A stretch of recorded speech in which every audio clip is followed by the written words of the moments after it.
বেলায়েত, জেলা থেকে বন্যার পানি কেন সহজে নামছে না জানাবেন, এবং বেলা যতটা গড়িয়েছে বন্যার পরিস্থিতির এই মুহূর্তে সবশেষ তথ্য কি আছে আপনার কাছে? মুক্তি, কোনো পরিস্থিতির উন্নতির খবর নেই, ক্রমেই পরিস্থিতি অবনতির দিকে যাচ্ছে। আমি এখন দাঁড়িয়ে আছি লক্ষ্মীপুরের দিঘুলি ইউনিয়নে। এই ইউনিয়নের অবস্থা যদি বলি, যে লক্ষ্মীপুরের যে কয়টি এলাকা সবচেয়ে বেশি প্লাবিত হয়েছে তার মধ্যে এই দিঘুলি ইউনিয়ন কিন্তু একটি। নিশ্চয়ই আমাকে দেখে বোঝা যাচ্ছে যে আসলে এই মুহূর্তে বন্যার পরিস্থিতিটা কি এই ইউনিয়নে। এই পর্যন্ত আমি আসলে আসতে পারলাম, তার পেছনে কিন্তু যাওয়ার খুব একটা সুযোগ নেই, অর্থাৎ আরও যত দূর যাব তত দূর কিন্তু পানি, এবং পানি একেবারে বলা যায় যে গলা পরিমাণ, এবং কোথাও কোথাও গেলে ডুবে যাওয়ারও কিন্তু সম্ভাবনা আছে। এবং এর পেছনে এখন আমার পেছনে একটি মাদ্রাসা আছে, একটি মসজিদ আছে। এই মাদ্রাসা মসজিদ দুটোই তলিয়ে গেছে, এবং তার পেছনে যেই গ্রাম আছে, গ্রামের পর গ্রাম, মাইলের পর মাইল কিন্তু এখন পানির নিচে। সব মিলিয়ে যেই নাজুক অবস্থা লক্ষ্মীপুরের, এটি একেবারে অবর্ণনীয়। এবং এই লক্ষ্মীপুরের যেই পরিস্থিতি আমরা বলছিলাম, যে এই দিঘুলি ইউনিয়নের এখন সবচেয়ে বেশি যে জিনিসটি প্রয়োজন সেটি হচ্ছে এখানে ত্রাণের প্রয়োজন। এখানে খুব বেশি ত্রাণ প্রবেশ করতে পারছে না, অবস্থা খুবই খারাপ। স্থানীয়রা যারা আছেন তারা হচ্ছে নৌকার ব্যবস্থা করেছেন।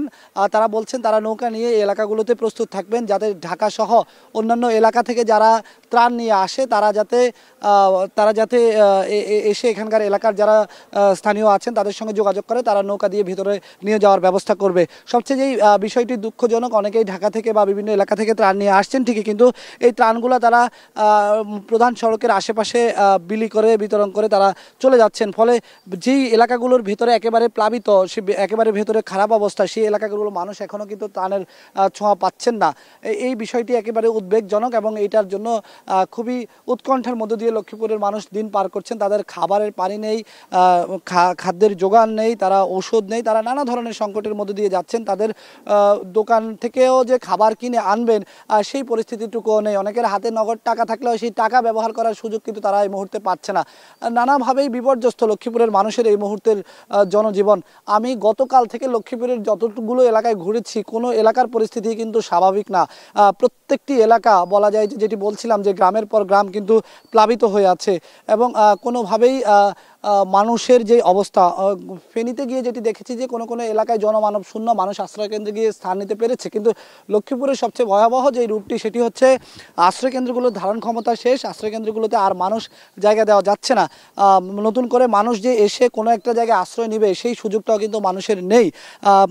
একেবারে খুবই খারাপ অবস্থার মধ্য দিয়ে তারা যাচ্ছেন। অনেকের তো আসলে যাদের পাকা বাড়ি তারা হয়তো ছাদের উপরে উঠে গিয়ে অবস্থান নিচ্ছেন, কিন্তু যাদের কাঁচা বাড়ি কিংবা টিনের বাড়ি তারা তো আসলে টিনের উপরে থেকে থাকা যায় না। কিন্তু অনেকে আমরা এমনও দেখেছি যে টিনের উপরে চলে যাওয়ার চেষ্টা করছেন, এবং তাদের যে আসবাবপত্রগুলো আছে ঘরের ভিতরে সেগুলো ভাসছে পানিতে, এবং খুবই খারাপ অবস্থা লক্ষ্মীপুরের লক্ষ্মীপুরের মানুষের আসলে মুখের দিকে কিন্তু তাকানো যায় না। যেই এলাকাগুলোতেই আমরা ঢুকছি সেই এলাকাগুলোর মানুষের মধ্যেই কিন্তু দুর্দশার চিত্র তাদের চেহারার মধ্যে কিন্তু ফুটে উঠছে। সব মিলিয়ে যে পরিস্থিতি এই লক্ষ্মীপুরের মধ্যে দেখতে পাচ্ছি, এটি এখনও কোনো উন্নতির খবর নেই।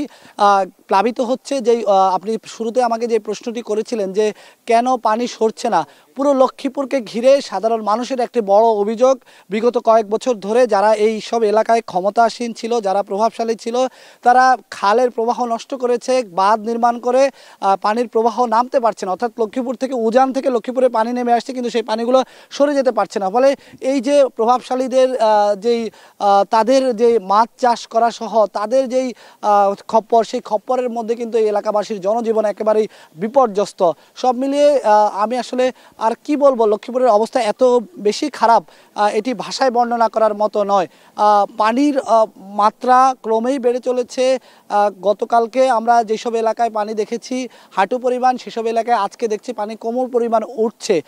সব মিলিয়ে যেই পরিস্থিতি, এই পরিস্থিতিতে লক্ষ্মীপুরবাসী একটি চরম খারাপ সময়ের মধ্যে দিয়ে যাচ্ছেন। তারা উচ্চ মধ্যবিত্ত যেই ফ্যামিলিগুলো, যেই পরিবারগুলো সমাজে একসময় নিজের আত্মপরিচয় নিয়ে, আত্মসম্মানবোধ নিয়ে চলতেন, তারা এখন সহায় সম্বলহীন হয়ে পড়েছেন।